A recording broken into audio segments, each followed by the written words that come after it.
नमस्कार दोस्तों। एक लंबे समय के बाद मैं आप सभी लोगों के बीच उपस्थित हुआ हूँ। जैसा कि आप सभी लोगों को पता होगा कि पिछले दिनों देश के द्वितीय नागरिक यानी कि भारत के उपराष्ट्रपति और देश की राज्यसभा में सभापति श्री जगदीप धनखड़ जी ने इस्तीफ़ा दे दिया। उसके बाद कई मीडिया रिपोर्ट्स में तरह तरह की अफवाहें उड़ी। कई लोगों के बीच चर्चाओं का बाजार भी गर्म रहा। मैं भी इस मुद्दे पर कुछ बातें आपसे कहना चाहता था, इसलिए मैं आपके समक्ष आज उपस्थित हुआ हूँ। जो मेरा पहले बात है, जैसे ही राज्यसभा की कार्रवाई पहले दिन शुरू हुई, उस दिन जगदीप धनखड़ जी बिल्कुल स्वस्थ दिख रहे थे। उन्होंने सही से संचालन किया।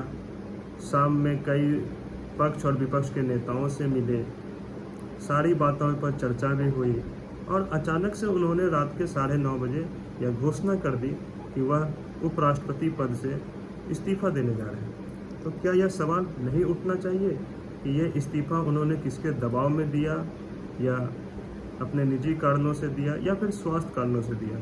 जहाँ तक उपराष्ट्रपति ने खुद ही क्लियर किया है कि उन्होंने स्वास्थ्य कारणों से इस्तीफ़ा दिया है।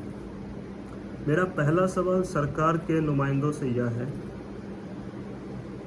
अगर उन्होंने स्वास्थ्य कारणों से इस्तीफ़ा दिया है, सरकार का एक भी मंत्री या खुद प्रधानमंत्री जी देश के उपराष्ट्रपति से मिलने क्यों नहीं गए?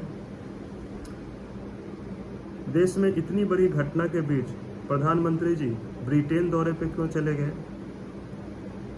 अब कुछ लोगों का इस पे कहना होगा कि प्रधानमंत्री जी का ब्रिटेन दौरा पहले से प्रस्तावित था। तो इसी पे मेरा दूसरा सवाल यह है कि जब प्रधानमंत्री का ब्रिटेन दौरा पहले से प्रस्तावित था, तो संसद का सत्र अभी क्यों बुलाया गया? क्या प्रधानमंत्री जी संसद में उपस्थित नहीं रहना चाहते थे?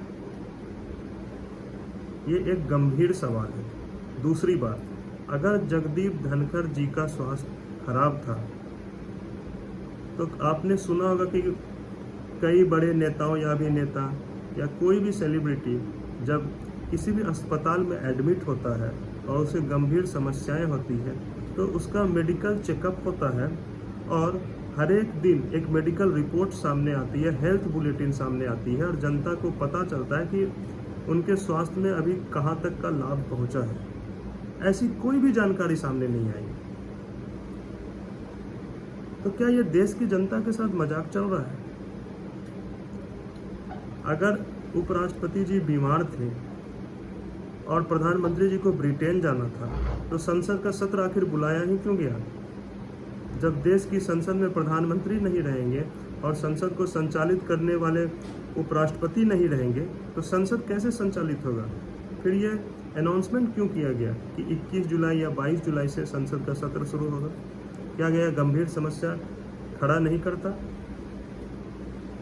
अब मैंने जितना भी अध्ययन किया कई मीडिया रिपोर्ट्स के माध्यम से, उससे मुझे जो जानकारी मिली उसके आधार पर मैं यह कह सकता हूँ कि विपक्ष ने राज्यसभा में पहले दिन एक प्रस्ताव पेश किया और उस प्रस्ताव में कहा गया कि हमें ऑपरेशन सिंदूर और बिहार में वोटरों की गिनती जो चुनाव आयोग कर रहा है उस पर चर्चा करनी है।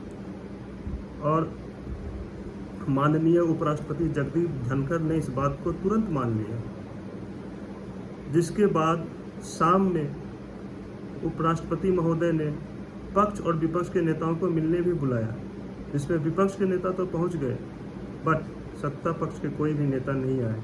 और उसके तत्काल बाद हमें यह जानकारी मिली कि उपराष्ट्रपति ने इस्तीफा दे दिया। अब आप खुद ही समझ गए होंगे कि सरकार ने किस तरीके से उपराष्ट्रपति पर दबाव बनाया कि आपने विपक्ष को ऑपरेशन सिंदूर और बिहार में हो रहे चुनाव आयोग के द्वारा मतदाताओं की गिनती के लिए चर्चा का समय क्यों दिया। तो ये सरकार दबाव बनाती है और कुछ नहीं करती। यह बात एकदम स्पष्ट है। इन्हीं सब बातों के साथ मैं आज की बात को समाप्त करता हूँ। नमस्कार।